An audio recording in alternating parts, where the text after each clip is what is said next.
یہ ہے اسلام کے ایک عظیم ہیرو کی کہانی۔ جی ہاں، محمد بن قاسم۔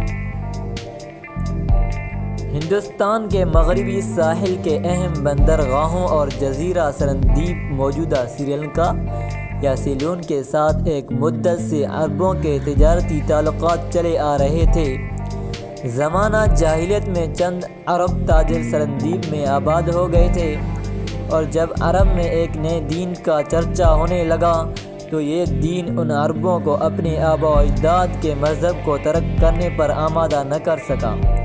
لیکن ایرانی اور رومیوں کے مقابلے میں عربوں کے شاندار فتوحات کی خبریں سن کر ان کی قومی عصبیت جاگ اٹھی تھی۔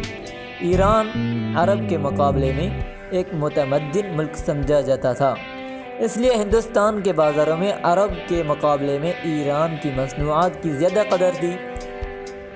اس کے علاوہ ہندوستان کے حکمران ایران کو ایک طاقتور ہمسایہ خیال کرتے تھے، اور عربوں کے مقابلے میں ایرانی تاجروں کو زیادہ عزت کی نگاہ سے دیکھا جاتا تھا۔ اگر شام سے کوئی قافلہ آ جاتا تو روما کے قدیم ستوت سے مرعوب ہندوستانی انہیں بھی عربوں سے زیادہ مراعات دیتے۔ لیکن حضرت ابوبکر صدیق رضی اللہ عنہ اور حضرت عمر فاروق رضی اللہ عنہ کے شاندار فتوحات نے عربوں کے متعلق ہمسایہ ممالک کے زاویہ نگاہ کو تبدیل کر دیا۔ سرندیپ اور ہندوستان کے دوسرے حصوں میں آباد ہونے والے وہ تاجر جو ابھی تک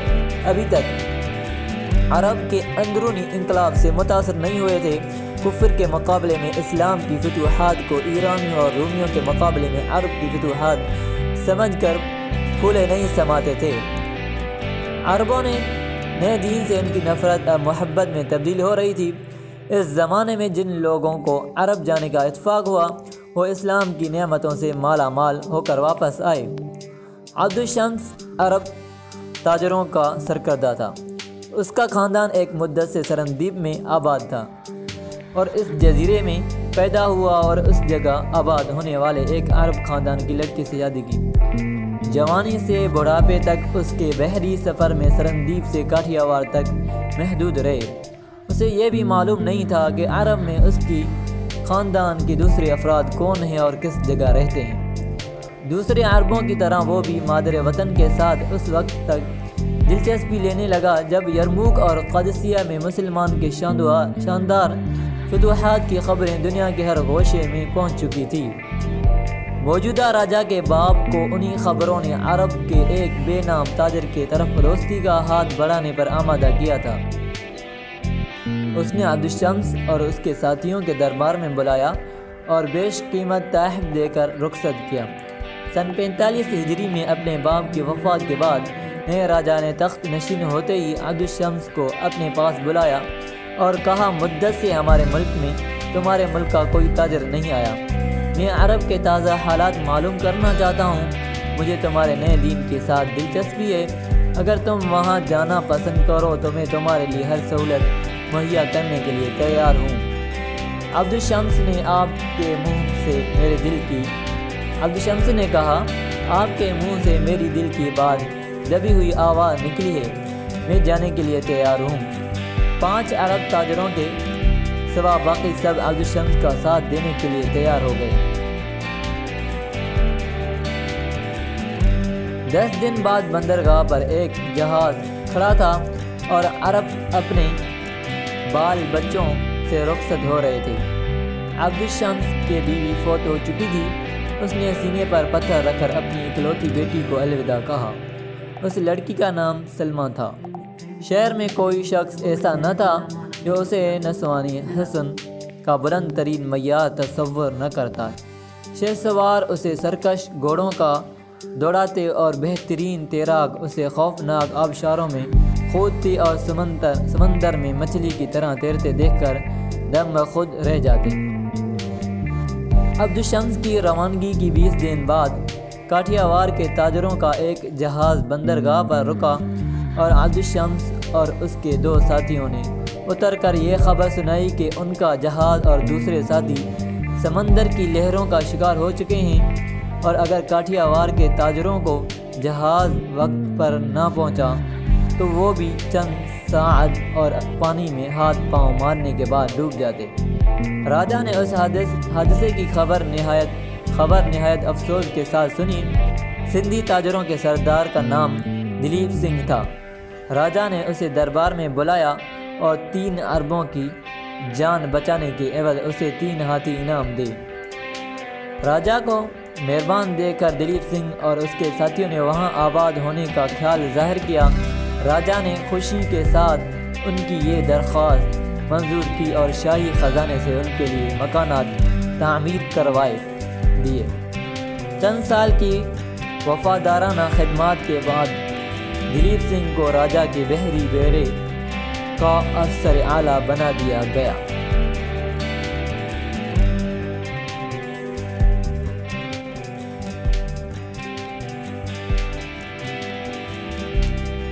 اس واقعے کے 3 سال بعد ابو الحسن پہلا مسلمان تھا جسے تجارت کا ارادہ اور تبلیغ کا شوق اس دور افتادہ جزیرے تک لے آیا۔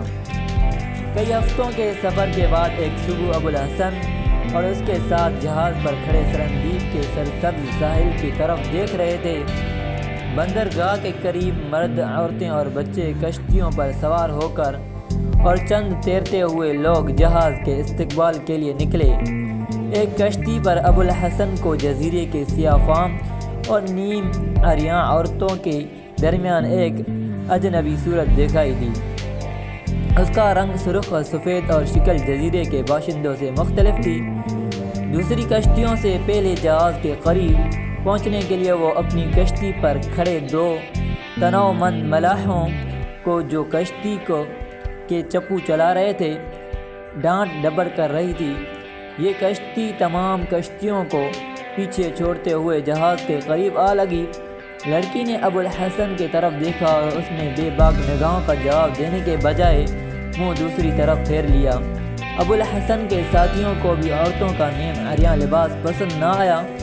حسین لڑکی نے جہاز والوں کی بے اعتنائی کو اپنی توہین سمجھتے ہوئے سرنگیتی کی زبان میں کچھ کہا، لیکن جہاز پر سے کوئی جواب نہ آیا۔ اچانک ابو الحسن نے کسی کی چیخ پکار سن کر نیچے دیکھا۔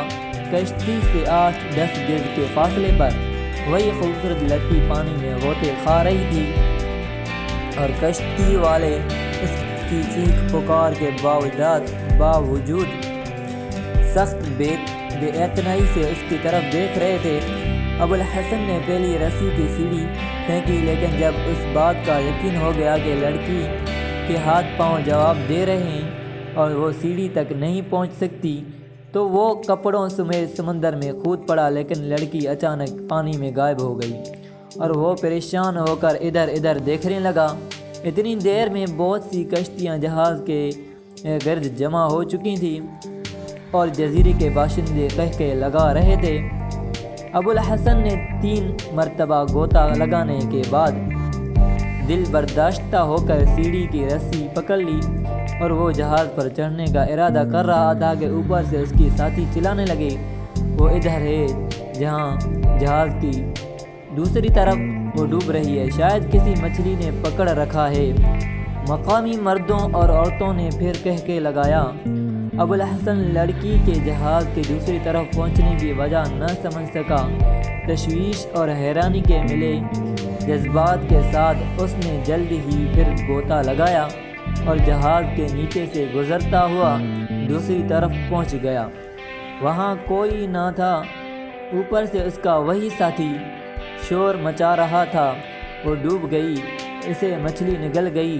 ابو الحسن مایوس ہو کر پھر دوسری طرف پہنچا۔ اس دفعہ لوگوں کے کہکوں میں اس کے ساتھی بھی شریک تھے اور ایک عرب نے کہا، آپ آ جائیں، وہ آپ سے بہتر تیر سکتی ہے۔ ابو الحسن نے کھسیانہ ہو کر سیڑھی پکڑ لی، لیکن ابھی ایک ہی پاؤں اوپر رکھا تھا کہ کسی نے اس کی ٹانگ پکڑ کر پانی میں گرا دیا۔ اس نے سنبھل کر ادھر ادھر دیکھا تو لڑکی تیزی سے سیڑھی پر چڑھ رہی تھی۔ ابو الحسن جہاز پر پہنچا تو اس کے ساتھی پریشان ہو کر لڑکی کے کہکے سن رہے تھے۔ لڑکی نے ابو الحسن کی طرف دیکھ کر عربی میں کہا، مجھے آپ کی بھیگ جانے کا بہت افسوس ہے، لڑکی کے منہ سے عربی کے الفاظ سن کر سب کی نگاہیں اس پر جم کر رہ گئیں۔